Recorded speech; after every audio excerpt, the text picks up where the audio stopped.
Everyone talks about the 50-30-20 rule like it's the holy grail of budgeting. Budget gurus swear by it, personal finance books love it, and there's a good chance someone has already told you to try it. But does it actually work in the real world? And more importantly, does it work for you? Let's find out.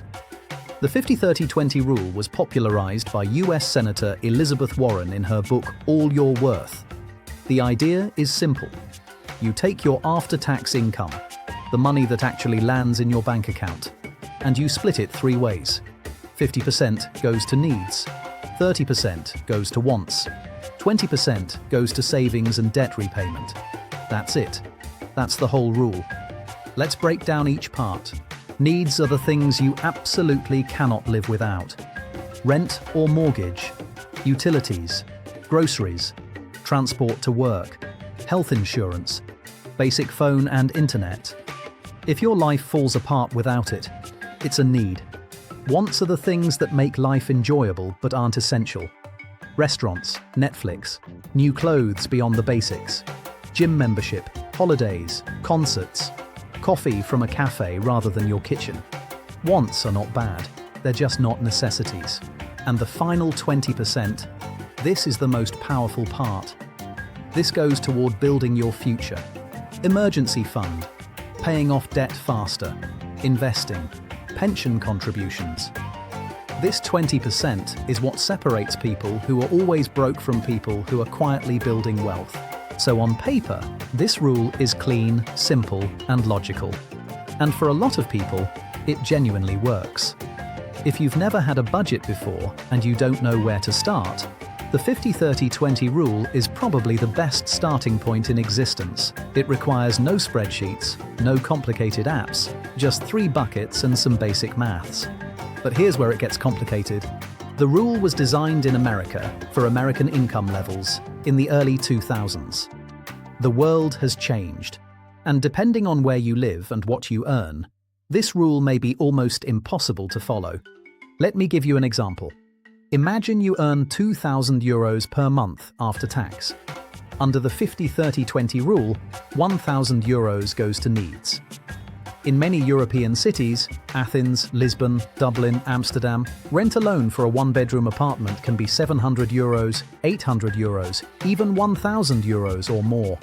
That's before food, electricity, transport, or a phone bill. For millions of people, needs already consume 60%, 70%, even 80% of their income before they've bought a single coffee or saved a single euro. So, does the rule fail? Not exactly, it just needs to be adapted. Here's what I recommend instead of throwing the whole thing out. First, use it as a direction, not a destination. If your needs are currently eating 70% of your income, your goal is not to magically get to 50% overnight. Your goal is to get to 65%, then 60%.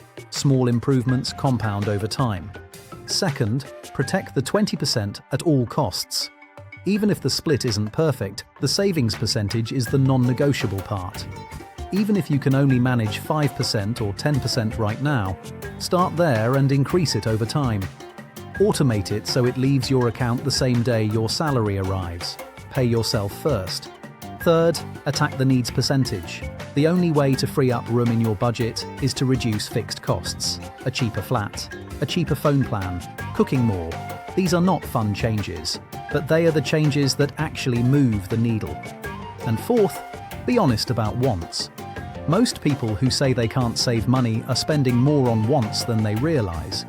Takeaway 3 times a week, subscriptions they forgot about, clothes they don't need. Track your spending for 1 month, just 1 month, and you will be shocked at where the money is going. The 50-30-20 rule isn't perfect, but the principle behind it, give every euro a job before it disappears, is one of the most important financial habits you can build. If you're brand new to budgeting, start here. If you've been budgeting for a while and your numbers don't match the rule exactly, don't stress. The goal isn't a perfect split. The goal is progress. Because money doesn't care about rules. It only cares about what you actually do with it. Subscribe for more videos like this every Monday, Wednesday, and Friday. It's money time. See you on the next one.